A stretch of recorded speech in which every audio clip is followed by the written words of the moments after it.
എൻ്റെ ഒരു തമിഴ് ട്യൂട്ടറായിരുന്നു, തമിഴ് പഠിപ്പിച്ചു.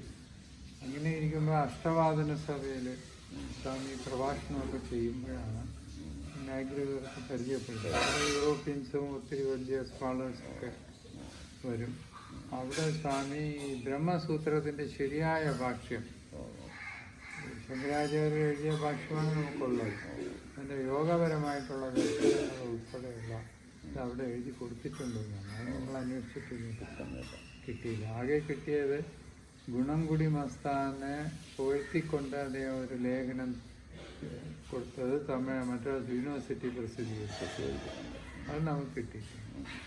അപ്പം അവിടെ നിന്ന് മാഗ്രിഗർ മലബാർ കളക്ടറായിട്ട് പ്രൊമോട്ട് ചെയ്തിട്ടുണ്ട്. അപ്പോഴും സ്വാമിയെ കൂടെ അവിടെ വിളിച്ചു. സ്വാമിയെ വിളിച്ച് അവിടുത്തെ സൂപ്രണ്ടാണ്. അയ്യാ സ്വാമിയെ സൂപ്രണ്ട് സ്വാമി എന്ന് പറയുന്നത് ഈ കളക്ടറേറ്റിലെ സൂപ്രണ്ട് ഉദ്യോഗസ്ഥൻ. വാസ്തവത്തിൽ ഇവിടുത്തെ പോസ്റ്റ് മാനേജർ എന്നാണ്.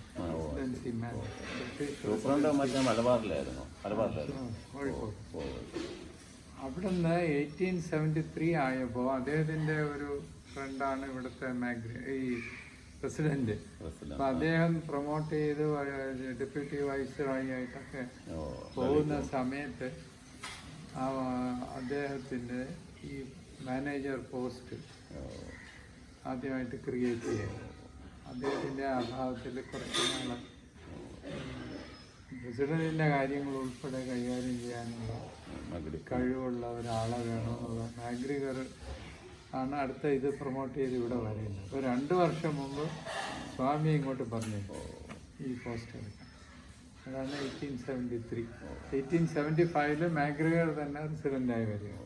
അതുവരെ അദ്ദേഹം കോഴിക്കോട് കളക്ടർ. അപ്പം അവിടുത്തെ സ്വാമി വഹിച്ചിരുന്ന ഉദ്യോഗം സ്വാമിയുടെ യങ്ങർ ബ്രദർ ചാരുവാസനെ ഏൽപ്പിച്ച് അങ്ങനെ ഇങ്ങ് വരികയാണ്. ഇവിടെ വന്നതിന് ശേഷമാണ് ഈ 2-3 അത്ഭുതങ്ങളിലൂടെ എഴുന്നള്ളിപ്പ്, ഈ പൂജ വയ്പ്പിനുള്ള എഴുന്നള്ളിപ്പ് വരുമ്പോൾ സ്വാമി അവിടെ പോയി ആദ്യമായിട്ട് അത് കാണാൻ വേണ്ടി നിൽക്കുമ്പോൾ ഈ വരുന്ന ഗ്രൂപ്പെല്ലാം സ്വാമി നിന്നപ്പോൾ അതിൻ്റെ നിന്നപ്പുറം പോകുന്നില്ല. അവർക്കെല്ലാം ഒരു ട്രാൻസായിട്ട് അങ്ങനെ നിൽക്കുന്നു.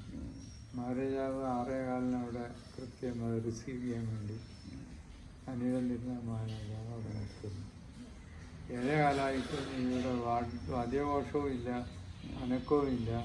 സൂര്യനാരായണ പുരസ്കാരത്തിൽ പോയി നോക്കാം. അങ്ങനെ അന്വേഷിക്കുമ്പോഴാണ് പുതുതായിട്ട് വന്ന മാനേജർ അവിടെ നിൽപ്പുണ്ട്.